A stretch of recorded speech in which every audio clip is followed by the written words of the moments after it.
Buenas noches para todos. Mi nombre es Andrés Marín. Bienvenidos a esta actividad académica del programa de cirugía pediátrica de la Universidad Javeriana. Hoy tenemos un tema muy interesante. Es un tema que se ha tratado ya en varias ocasiones, pero pues ustedes saben que este es uno de los temas insignias representativos de la cirugía pediátrica. Entonces, pues esto vale la pena hacerlo 2, 3, 4 y 5 veces. Lo que hicimos o tratamos de hacer con Adriana era presentarlo de una manera diferente y lo vamos a basar o tratamos de hacerlo de una forma práctica, hablando de las decisiones importantes que hay que tomar con el paciente antes, durante y después, porque al fin y al cabo la evaluación de un paciente es una pregunta que nos está haciendo a nosotros como sus médicos y tenemos que estar preparados para dar la mejor respuesta posible. Entonces, pues ustedes ya la conocen muy bien, la doctora Adriana Marcela Arenas, nuestra R mayor, jefe de residentes. Adelante, Adriana.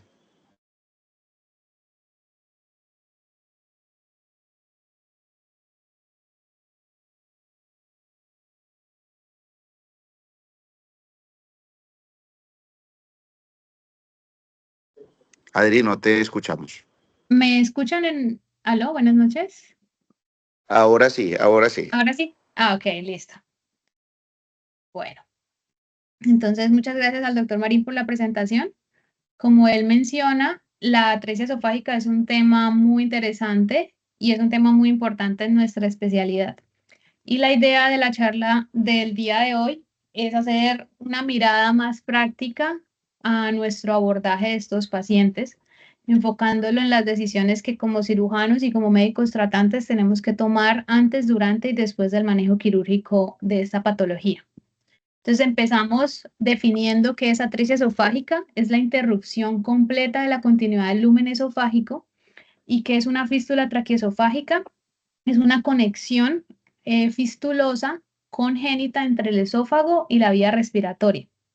Pueden existir como anomalías congénitas separadas, pero la gran mayoría de estos pacientes van a tener ambas patologías, ambas condiciones. Y afecta solamente a uno de cada 2.400 a 4.500 nacidos vivos. Es una patología bastante infrecuente, pero ¿por qué es tan importante que la mencionemos?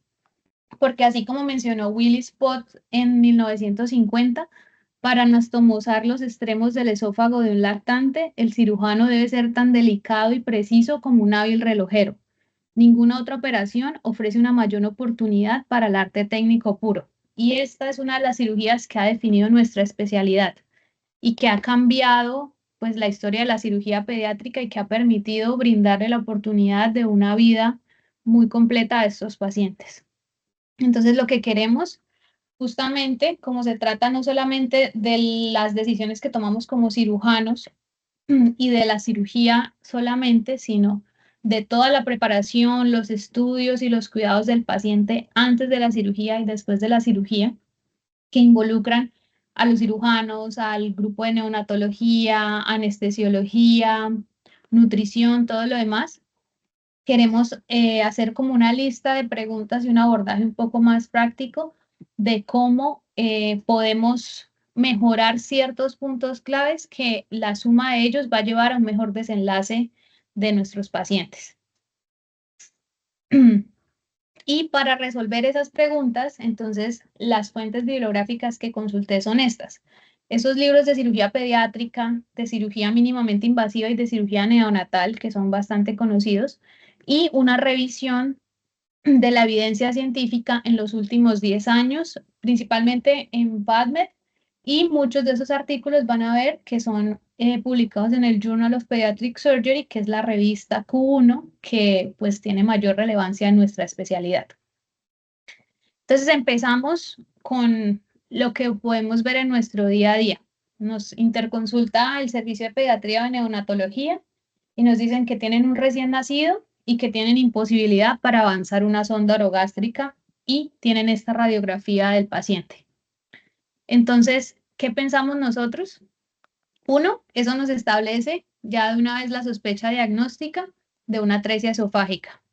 Y la siguiente pregunta que como cirujanos nos hacemos es, bueno, es una atresia esofágica, pero ¿qué tipo de atresia es? Y esto va a ser muy importante porque dependiendo del tipo de atresia, vienen las decisiones sobre el abordaje. Entonces, hay varias clasificaciones. La más conocida es la clasificación de Gross, pero lo más importante es saber en qué consiste cada una de ellas. La tipo A de Gross es una atresia esofágica pura sin fístula. La tipo B es una atresia con una fístula proximal. La tipo C, que es la más frecuente, es una atresia con fístula distal.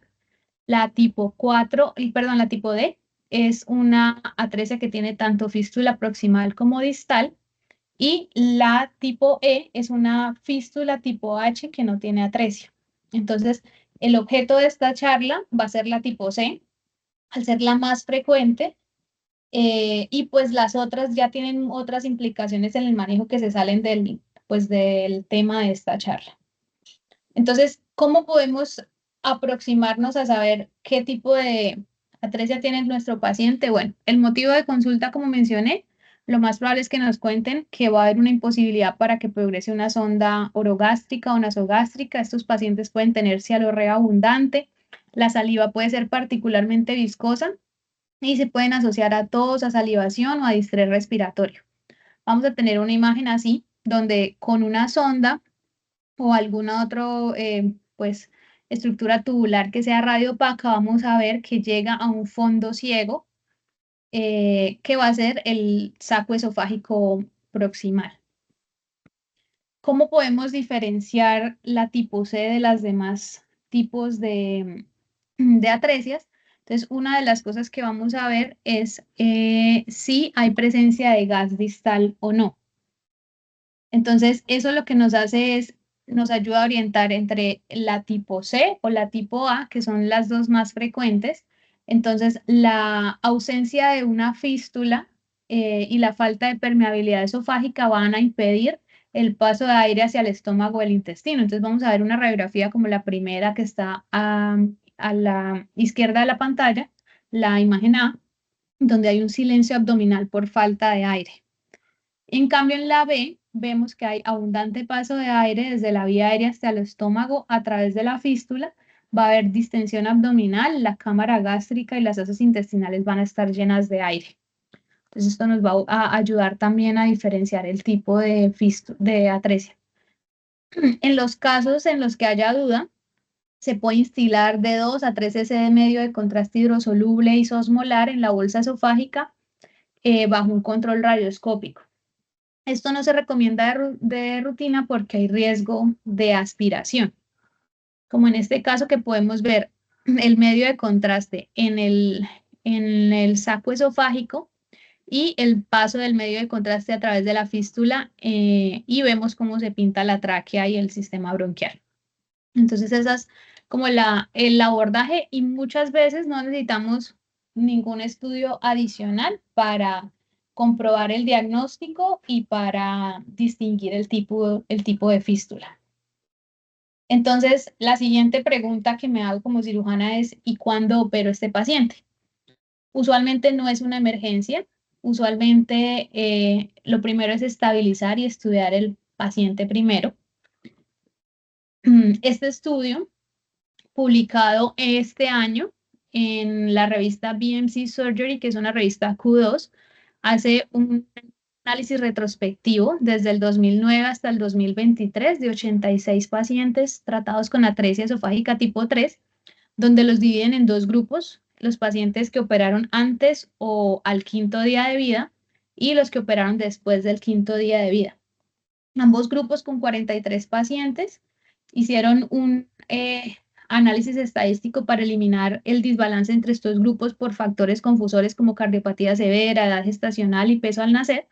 Y ellos encontraron que la cirugía después del día 5 no aumentó la incidencia de infecciones respiratorias ni preoperatorias ni posoperatorias y que si la cirugía diferida permite una evaluación del diagnóstico más completo, mejor preparación preoperatoria y mejora el estado fisiológico de los recién nacidos y la seguridad global de la cirugía. Esto no quiere decir pues que todos los pacientes se tengan que diferir, pero hay una ventana segura de más o menos 2.5 a 5 días para realizar el procedimiento dependiendo de las demás condiciones que tenga el paciente. Entonces, si no es una urgencia, ¿qué debo conocer y qué debo hacer antes de la cirugía? Entonces, una de las cosas más importantes que debo recordar es que la atresia esofágica y la fístula traqueoesofágica comúnmente está asociada a otras anomalías congénitas hasta en un 25%. Una de las más frecuentes es la asociación Bacter, donde vamos a tener alteraciones vertebrales, cardíacas, renales y en extremidades. Y también que muchos van a ser sindromáticos, se van a asociar con el síndrome de George, síndrome de Down, Pierre-Robin. Y todas estas condiciones, hay unas que se deben hacer antes de la cirugía, otras que puedo estudiar después de la cirugía. Entonces, las que debo hacer prequirúrgicas son aquellas que me van a cambiar el abordaje quirúrgico. Entonces, en el caso de una cardiopatía congénita, según el estado cardiovascular del paciente, muchas veces va a requerir primero manejo y estabilización por esta parte y luego corrección de la atresia. En el caso de un arco aórtico que esté ubicado a la derecha, que se puede presentar hasta en el 3%, y si hay una tetralogía de Fallot hasta en el 25%, esto me va a cambiar el abordaje al hemitórax derecho. En caso de una enfermedad respiratoria grave o hipertensión pulmonar, el tratamiento va a ser emergente. Si hay una atresia duodenal, entonces la corrección quirúrgica la debo planear por etapas. En el caso de una malformación anorrectal, estos pacientes pueden tener una distensión abdominal marcada cuando tienen fístula. Y también debo planear si voy a corregir todo en un solo tiempo o si debo hacer varios tiempos quirúrgicos. Entonces, en todo caso, de pacientes con atresia esofágica, siempre se debe realizar un ecocardiograma, una ecografía abdominal, análisis del sistema nervioso central y una evaluación genética. Entonces, bueno, ¿cómo estabilizo al paciente? ¿Qué debo hacer? Esos pacientes usualmente van a estar en la UCI neonatal. Debo controlar la temperatura, debo tenerlos monitoreados, necesito accesos vasculares, usualmente 2 accesos venosos, puede ser uno periférico y uno central, ya sea percutáneo o venoso umbilical. Si el paciente tiene compromiso respiratorio o se va a hacer un abordaje por cirugía mínimamente invasiva, se recomienda un acceso arterial para la monitorización de la presión arterial de forma invasiva y para el estado ácido-base. Otra cosa que es muy importante es evitar la aspiración de saliva y regurgitación del contenido gástrico a través de la fístula. Entonces el paciente debe estar en una posición semisentada o antirreflujo sin comprimir el abdomen y se debe tener mucho cuidado con las secreciones y con la alimentación del paciente se debe suspender, ya que la aspiración tanto de alimentación o del contenido gástrico es muy lesiva para el parénquima pulmonar, mucho más que la saliva. Entonces se recomienda en la bolsa esofágica superior usar una sonda de aspiración continua, donde es esta sonda que vemos aquí en el dibujo, que tiene una sonda dentro de otra, que se encarga de irrigar y aspirar al mismo tiempo. Esto se puede conectar a una fuente de aspiración, a una presión media y se pueden realizar irrigaciones con solución fisiológica aproximadamente 10 a 15 cc por hora. Como había mencionado, la saliva de estos pacientes suele ser un poco más viscosa. Entonces, esto es parte de los cuidados que se deben hacer con los pacientes. Entonces, bueno, si usualmente es no emergente, ¿cuándo hay una situación que me lleve a operarlos de forma urgente? Entonces, usualmente son pacientes con dificultad respiratoria o pacientes que requieran ventilación mecánica por una enfermedad cardíaca o pulmonar. Entonces, cuando tienen fístula traqueoesofágica, como en la tipo C, van a requerir el cierre inmediato de la fístula, ya que puede haber paso, sobre todo si tienen ventilación mecánica, puede haber paso del aire a través de la fístula, generar una distensión abdominal importante, una distensión gástrica importante e incluso riesgo de que haya ruptura del estómago. Entonces, sus pacientes va a ser el manejo urgente para cierre de la fístula y probablemente estabilización y luego en un siguiente tiempo quirúrgico si se hace la corrección de la atresia. Entonces, bueno, ya decidí cuándo lo voy a operar. Ahora la siguiente pregunta es, ¿y cómo lo voy a operar? Hay varias opciones de manejo. Está el abordaje por toracotomía, existe el manejo pleural y el extrapleural, está el manejo por toracoscopia y está el manejo de emergencia que, como decía, usualmente está reservado para la ligadura de la fístula traqueoesofágica por toracotomía.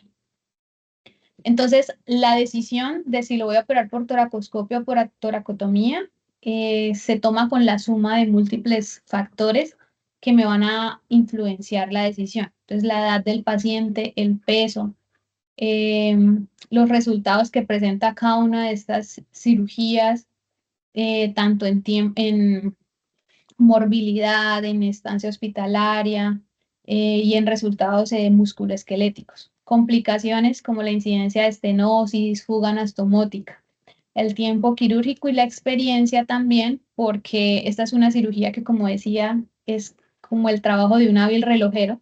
Es una cirugía demandante de habilidad y conocimiento quirúrgico y de un trabajo en equipo. Entonces, la suma de todo esto es lo que me va a llevar a mí a tomar la decisión de si el abordaje lo voy a hacer por toracotomía o por toracoscopia. ¿Qué dice la evidencia respecto a las dos opciones? Este es un artículo publicado en el 2020 en el Journal of Laparoscopic and Advanced Surgical Techniques. Es una revista Q2. Se publicó en el 2020 y su objetivo fue evaluar los resultados en el manejo de la atresia esofágica tipo C, comparando toracoscopia y toracotomía. Se realizó una revisión retrospectiva en 2 centros de referencia pediátricos que fueron de pacientes que fueron operados con atresia esofágica tipo C y solo se incluyeron a los que se les realizó la anastomosis esofágica primaria. Y es un estudio comprendido de 10 años, desde el 2008 al 2018.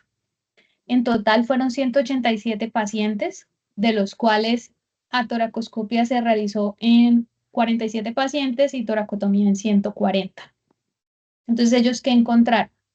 Encontraron diferencia significativa en el tiempo operatorio, con un aumento de hasta 30 minutos más o incluso 1 hora en el abordaje toracoscópico.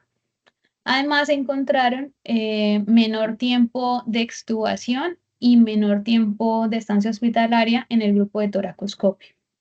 No encontraron diferencia en cuanto a fuga anastomótica y estenosis anastomótica en los 2 grupos.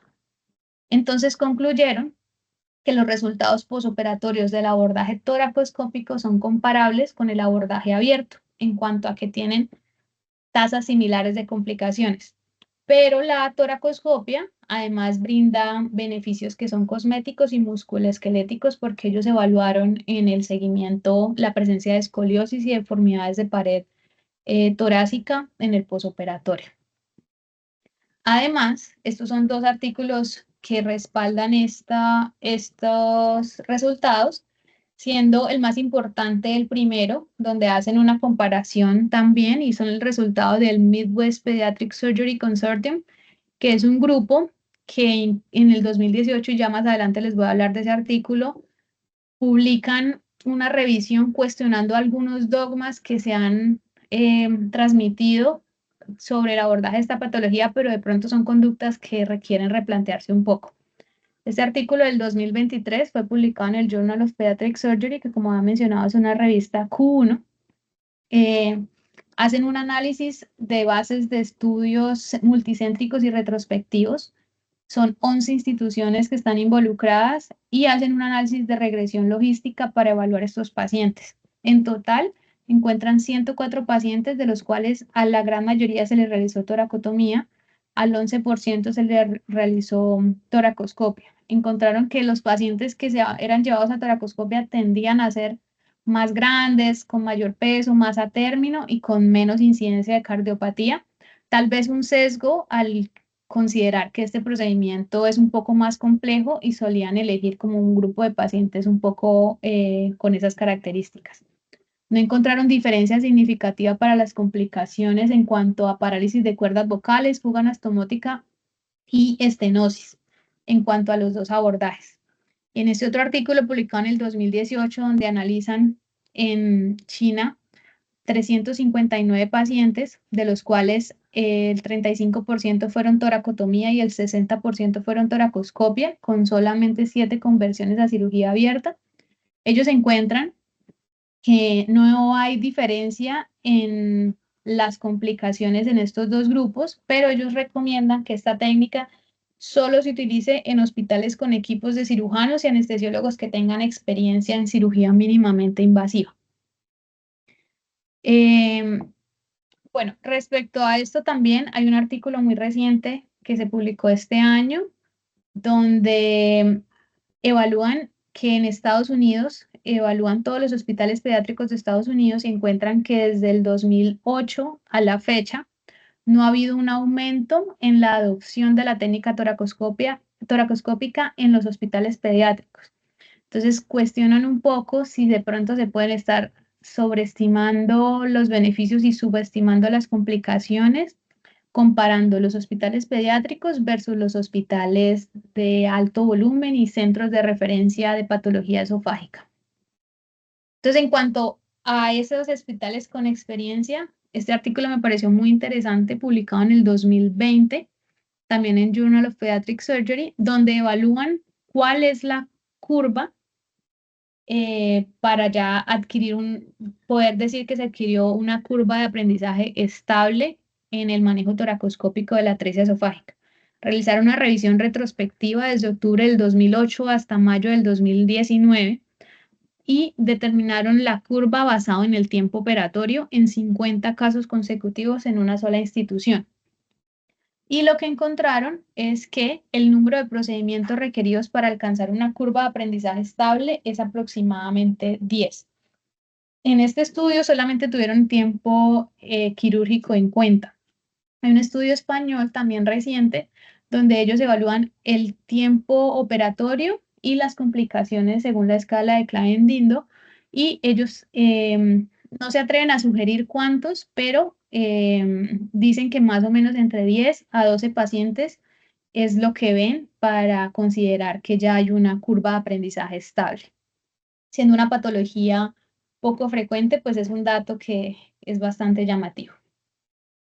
Entonces, bueno, ya he decidido cuándo lo voy a operar, he decidido cuál abordaje voy a operar, qué más debo tener en cuenta para operar a este paciente. Entonces, debo tener en cuenta la anestesia, debo tener en cuenta si voy a hacer una broncoscopia y debo también tener muy presente ciertos puntos claves en la técnica quirúrgica.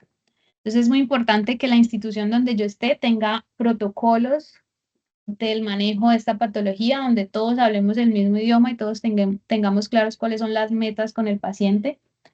Es muy importante haber hecho una junta preoperatoria para definir el abordaje, tener los accesos venosos, línea arterial y en cuanto a la anestesia, una de las cosas que se recomienda es usar el monitoreo NIRS, que es el monitoreo con espectroscopia infrarroja cercano, que es una técnica no invasiva que permite medir la oxigenación tisular regional.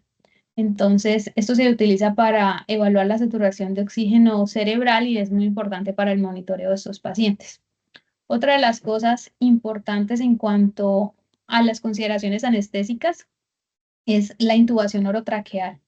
Entonces, históricamente se ha recomendado que la punta del tubo esté a nivel más o menos de la mitad de la tráquea para reducir la posibilidad de intubar una fístula distal y usar presiones ventilatorias bajas para disminuir la distensión del estómago.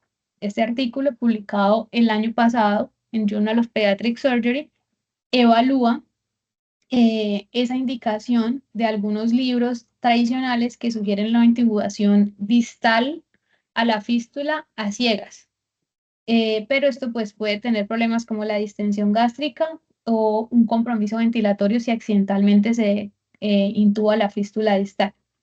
Entonces lo que hicieron fue evaluar la distribución de la localización anatómica de la fístula en recién nacidos.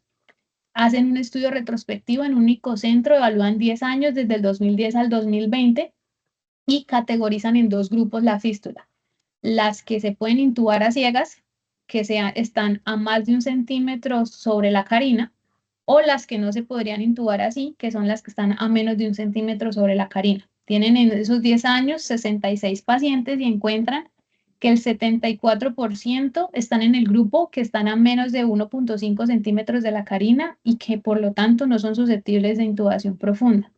Entonces ellos sugieren que este método no se haga, recomiendan que siempre se intube el paciente con videolaringoscopio, que permite intubar el paciente bajo visión directa y mejora la habilidad de ubicar el tubo en la localización más ideal proximal a la carina, pero distal a la fístula. Dan tips para los anestesiólogos como rotar el bisel del tubo hacia posterior para que éste se deslice preferencialmente dentro de la tráquea en lugar de la fístula. Y que en caso de que haya dificultad para la ventilación, ya sea porque hay una curva de CO2 intermitente, bajos volúmenes, una fuga grande, o tengan un abdomen muy distendido, confirmen que el tubo esté en vía aérea mediante laringoscopia directa, auscultación o radiografía, aspiren las secreciones a través del tubo, que garanticen que haya adecuada aspiración de secreciones con una sonda orogástrica en el esófago proximal y que saquen un poco el tubo, aproximadamente 1 a 2 centímetros, para salirse de la fístula en caso de usarla. Y otra opción que recomiendan, y es esta imagen que salió acá, es otra opción para controlar la fístula, que es usar un catéter Fogarty temporalmente. Pero para esto pues requerimos un grupo de anestesiólogos que pues estén familiarizados con la patología. Entonces, en cuanto a la broncoscopia, así como la intubación es importante hacerlo con biolaringoscopio, también es muy importante dentro de nuestros estudios prequirúrgicos la broncoscopia. Desde hace ya un buen tiempo se viene recomendando y se han hablado de las ventajas de la realización, pero este artículo del 2018 en Pediatric Surgery International, que es una revista Q2, cuestiona si ya se conocen los beneficios, ¿por qué por qué no se hace de rutina? Entonces se encuentran los argumentos a favor y son las cosas que nos aportan información preoperatoria, y es que nos permite evaluar cuántas fístulas hay. Es poco frecuente, pero puede haber más de una fístula que puede pasar inadvertida, y la locación exacta de esa fístula o esas fístulas. Y además permite descartar anomalías coexistentes como la presencia de traqueomalacia, su extensión o alguna otra patología congénita que se encuentra asociada, como una hendidura laríngea. Argumentos en contra: la logística toma más tiempo, toma la disponibilidad de los equipos y toma pues que estemos trabajando en conjunto con el anestesiólogo para este procedimiento. Además, pues los riesgos: puede haber desaturación, laringoespasmo, apnea, bradicardia o trauma de la vía aérea. Pero la información que nos aporta la broncoscopia es tan valiosa que la recomendación es que se haga de rutina. Entonces, bueno, ya tengo decidido el abordaje, ya tengo mi plan quirúrgico, ya estoy trabajando en conjunto con el anestesiólogo. ¿Cuáles son las demás cosas que debo tener en cuenta ya en cuanto a la técnica quirúrgica?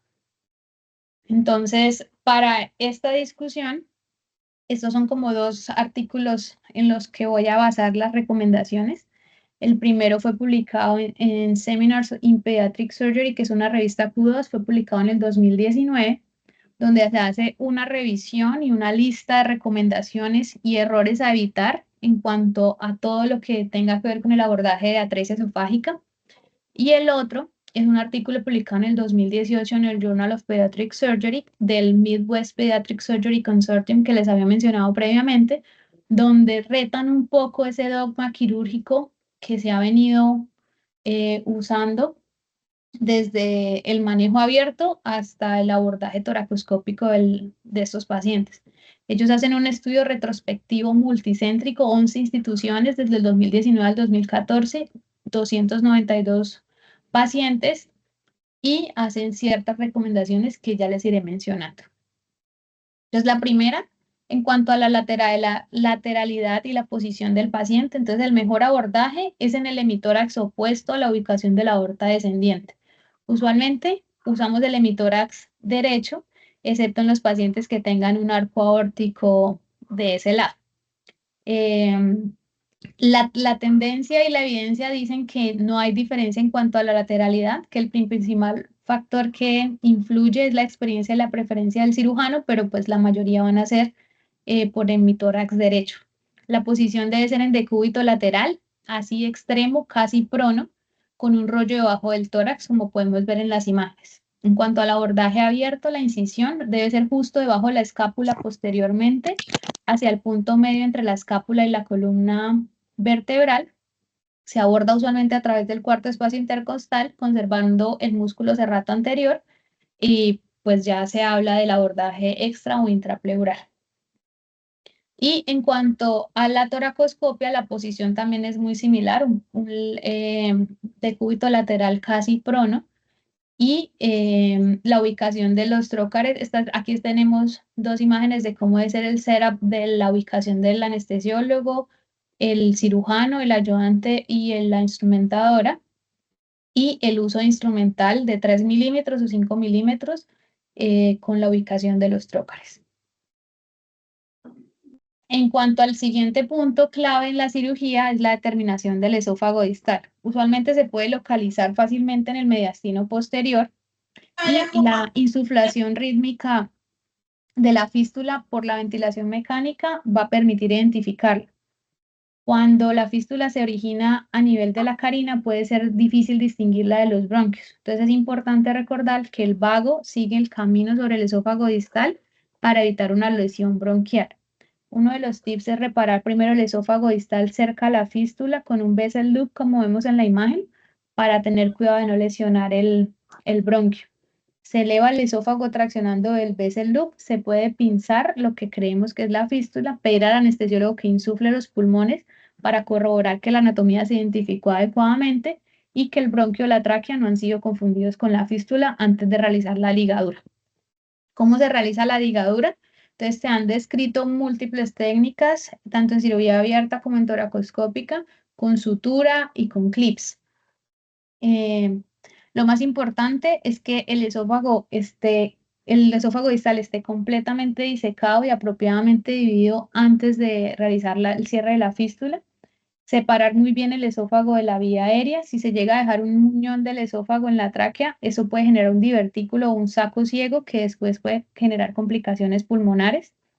En cuanto a cirugía abierta, se ha descrito suturas interrumpidas para cerrar el defecto lateral a la tráquea, después de cerrar la fístula, y en toracoscopia se ha hablado de una sutura transfixiante para asegurar el cierre apropiado de la fístula y prevenir que la sutura se deslice o se suelte en caso de una intubación inadvertida de la fístula.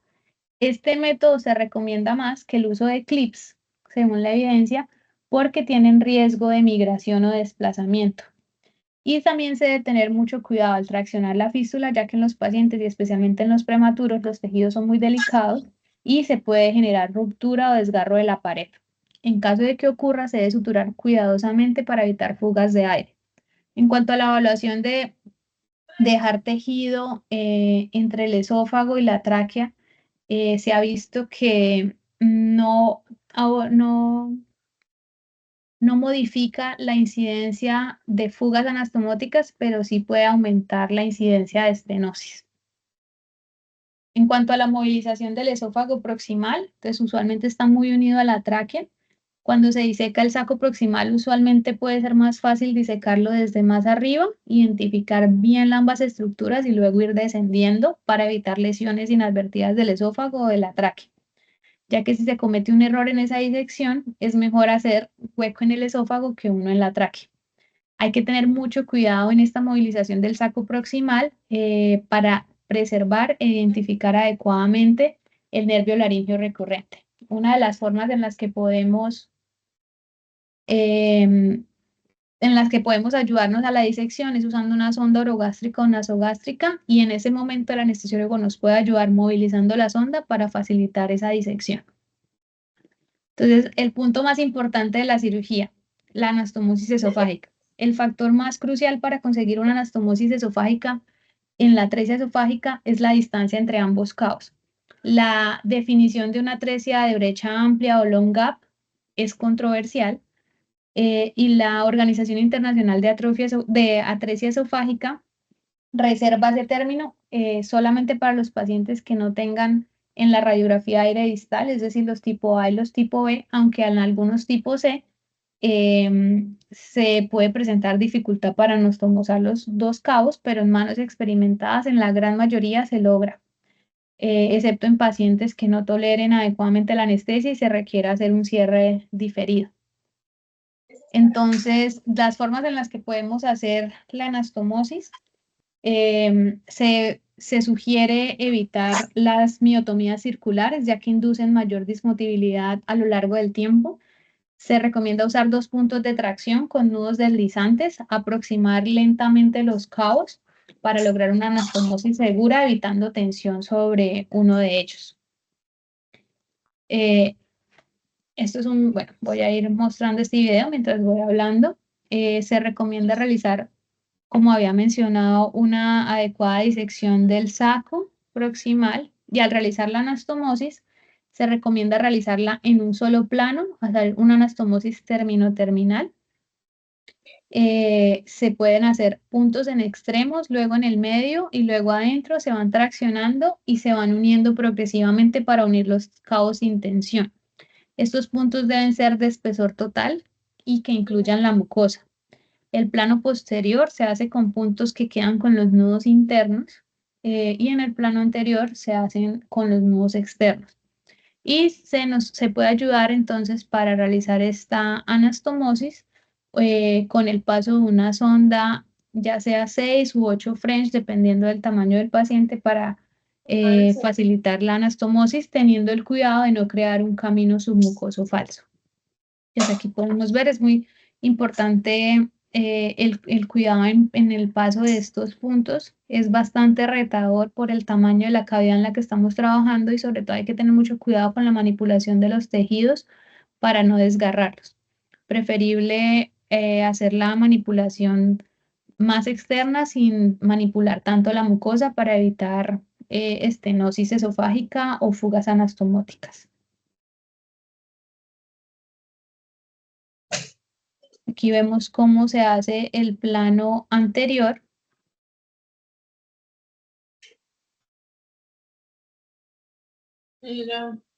Por favor, silenciar los micrófonos. Muchas gracias.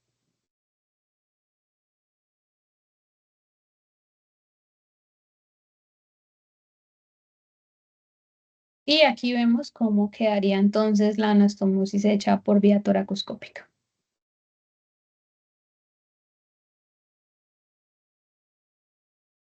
Entonces, bueno, esos eran los puntos claves en cuanto a la cirugía. Ya lo operé. Ahora, ¿qué sigue?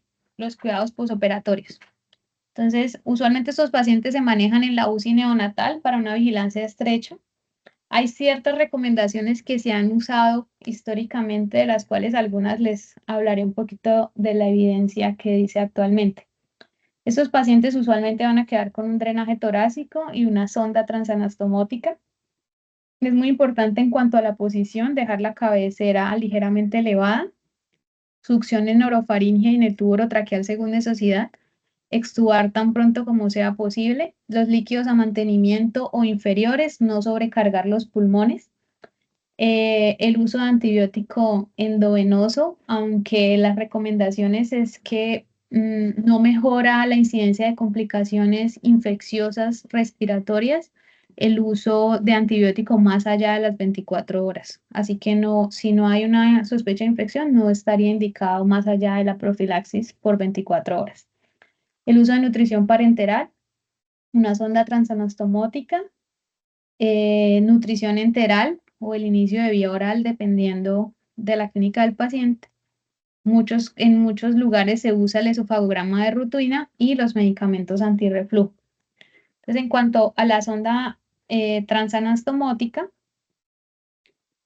este es un artículo publicado en BMC Pediatrics en el 2018, que es una revista Q2, donde evalúan el impacto del uso de la sonda anastomótica para alimentar a los pacientes y hacen una revisión sistemática y un metaanálisis. Entonces, realizan una búsqueda sistemática, encuentran 4 estudios retrospectivos controlados que cumplen con todos los criterios de calidad para hacer el metaanálisis, encuentran en total 455 pacientes y concluyen que la sonda transanastomótica aumenta significativamente el riesgo de estenosis anastomótica con un RR de 1.83, siendo esto estadísticamente significativo. No hubo diferencia en otras complicaciones posoperatorias como la presencia de fuga anastomótica, sepsis, traqueomalacia, reflujo, infección de sitio operatorio y neumonía. Y en este artículo, publicado en el 2022 en Journal of Pediatric Surgery, donde también evalúan el efecto del uso de una sonda transanastomótica en la aparición de estenosis. Esto es un estudio de corte retrospectiva en 3 hospitales universitarios en Quebec desde enero del 1993 hasta el 2018. Es un estudio bastante amplio en el tiempo, con un total de 244 pacientes, de los cuales el 96% tenían atritis esofágica tipo C y solo el 4% tipo D. Encontraron una tasa de estenosis anastomótica al año de 36%, y de los pacientes que tenían sonda transanastomótica, el 60% presentaron estenosis. Hicieron un análisis univariado y encontraron que la sonda transanastomótica se asociaba con la estenosis con un OR de 2.4. Entonces, no recomiendan, y además notaron que el uso de la sonda no acorta la duración de la nutrición parenteral total.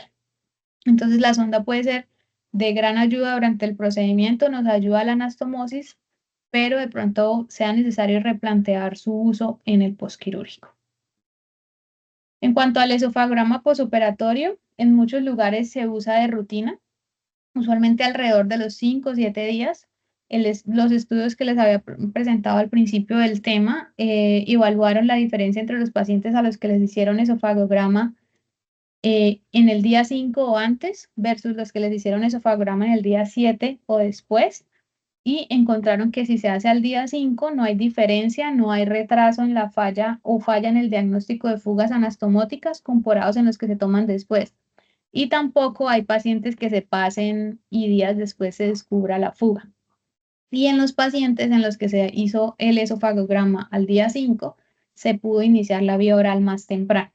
Entonces aquí vemos en la imagen de la derecha una imagen normal. Es importante recordar que estamos anastomosando un saco esofágico proximal que probablemente va a estar un poco dilatado, con el esófago distal que va a estar un poco más pequeño. Entonces esta va a ser la apariencia normal. Vamos a ver una diferencia pequeña de calibre.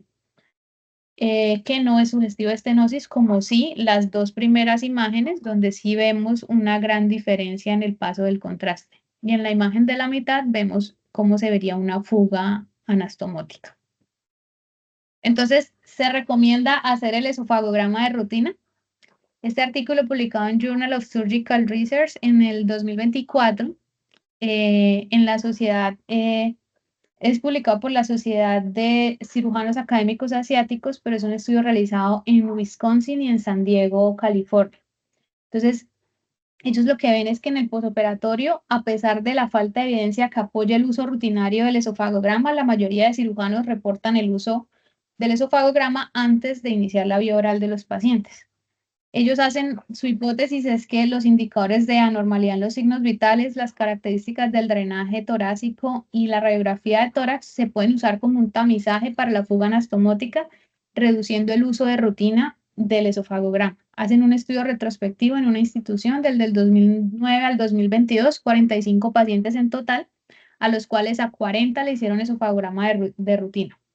Ellos definen muy claro qué son unos signos vitales alterados, y se dan cuenta entonces que el uso de las 3 cosas por separado no tiene tanto valor de sensibilidad y especificidad, pero encuentran que la presencia de alteraciones en los signos vitales sumado con los cambios en el drenaje torácico tienen una alta sensibilidad de 87.5% y una alta especificidad del 90%, y sobre todo un valor predictivo negativo del 94% para fugas anastomóticas.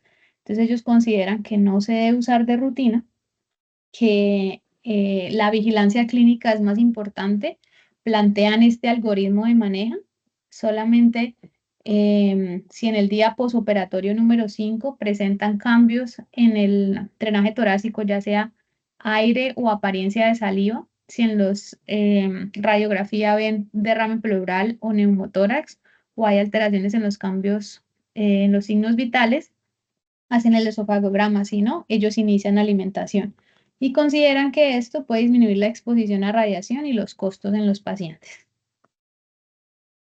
En cuanto, ya para ir finalizando, el manejo antirreflujo, se sabe que la enfermedad de reflujo gastroesofágico está muy asociada a la presencia de estenosis anastomótica y que en caso de que haya el reflujo se debe tratar. Pero se ha visto que muchos pacientes reciben profilaxis antirreflujo pensando en disminuir la incidencia de esas complicaciones sin que el paciente presente como tal el diagnóstico. Entonces, en este artículo que les había mencionado, donde se cuestionan algunas cosas del dogma quirúrgico, encontraron 168 pacientes, es decir, el 92% recibieron profilaxis antirreflujo.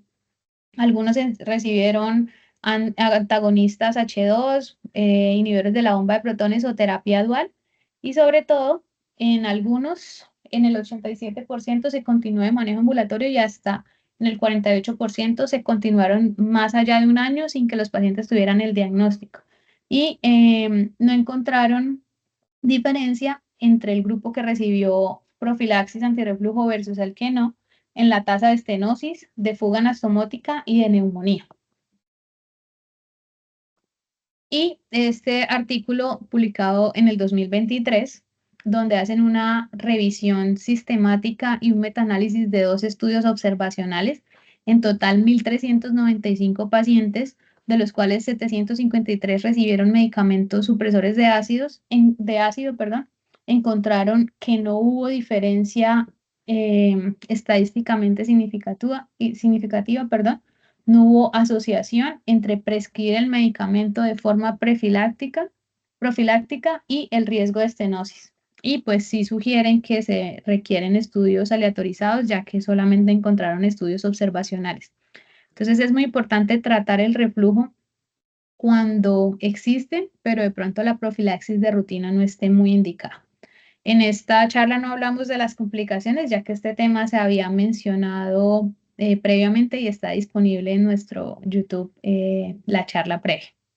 Y ya para finalizar, como decía, es muy importante el manejo multidisciplinario, estar en conjunto con el servicio de la UCI neonatal, con quirófanos, con nutrición, con anestesiología. Tener muy clara toda la preparación preoperatoria del paciente, hacer una adecuada planeación quirúrgica, conocer muy bien la técnica quirúrgica y sobre todo los cuidados posoperatorios del paciente, porque como decía, es una de las cirugías índice, una de las cirugías más bonitas y que han cambiado la historia de nuestra especialidad y que se requiere que se maneje de forma tan delicada y tan precisa como un hábil relojero. Muchas gracias. Bueno, Adrianita, yo te quiero felicitar. Un poco largo, pero yo sé que es bastante difícil resumir un tema tan extenso y que tiene pues tantas cosas interesantes para decir. De verdad que a mí me da mucha alegría ver cómo ustedes, que los conocemos desde chiquitos, que empiezan, van creciendo y hacen presentaciones cada vez mejores con una capacidad de síntesis muy interesante, pues que es lo que nosotros estamos buscando.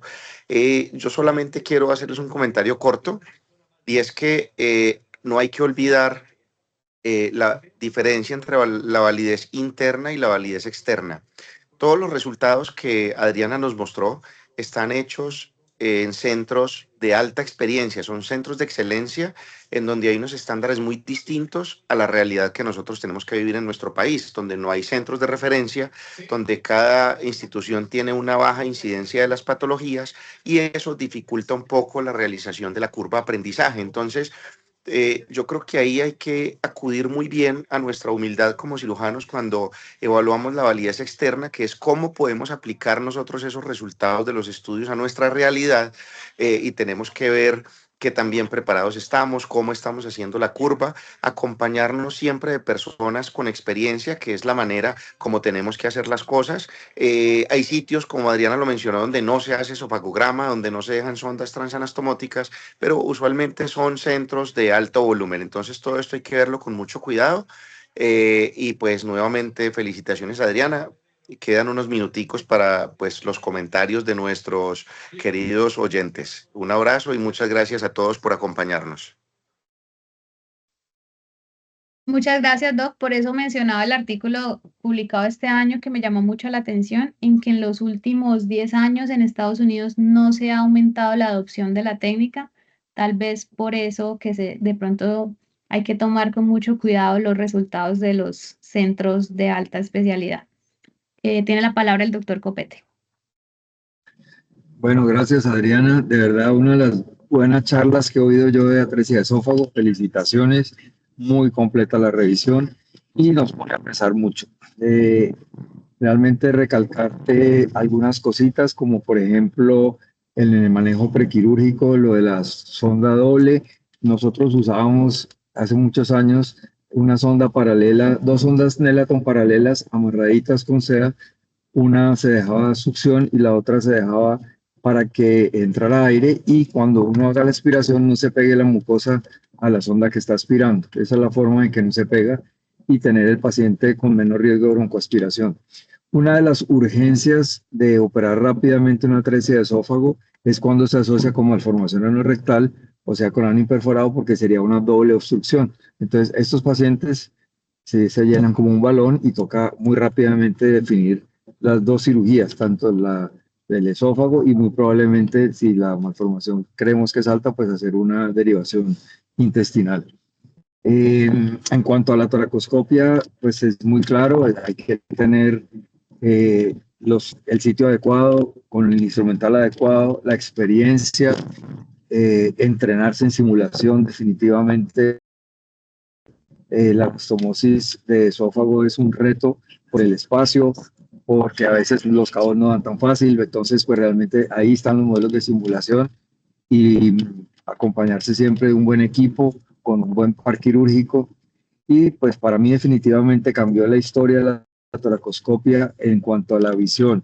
Me parece técnicamente muy complicada una toracotomía por la visión tan limitada que uno tiene, porque muchas veces está muy alto el esófago. Y pasa como cuando uno hacía la fundoplicatura de inicio en abierta y después por la paroscopia realmente es otro cuento. Creo que todos debemos de llegar a entrenarnos bien en toracoscopia, escoger muy bien obviamente los casos y pues esto se aplica mucho más que todo a los de tipo C o 3 como se llamaba antes de la clasificación, o sea con la fístula proximal o distal y pues realmente los de brecha amplia, pues esto es otro tema de discusión que nos requeriríamos otra reunión para discutir cuáles son las opciones pues, del manejo de brechas amplias. Muchas felicitaciones, Adriana.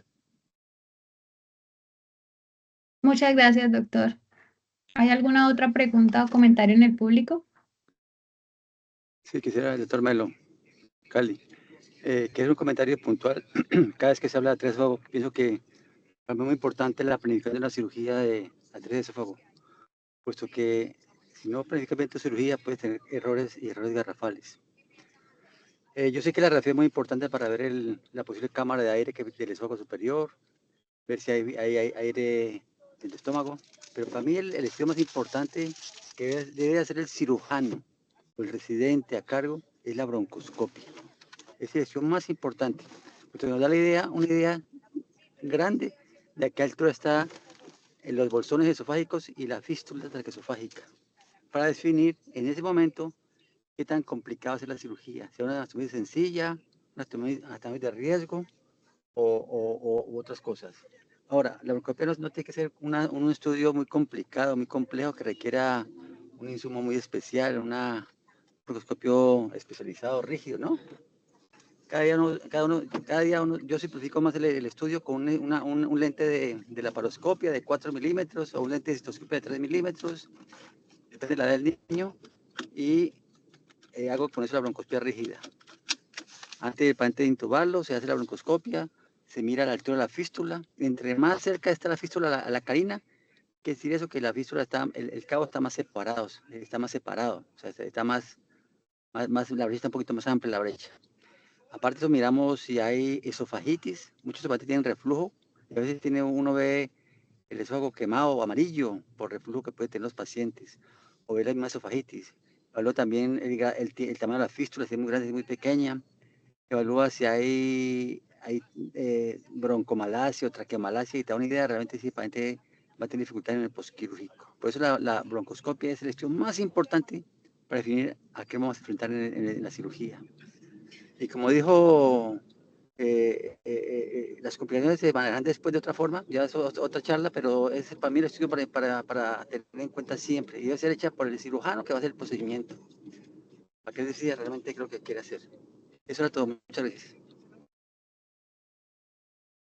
Muchas gracias, doctor. Sí, también la ubicación de la fístula en la broncoscopia, por ejemplo, la proximidad a la carina nos puede ya preparar para que probablemente los cabos estén un poco separados y lo tengamos en cuenta durante la técnica. ¿Hay alguna otra pregunta o comentario en el público?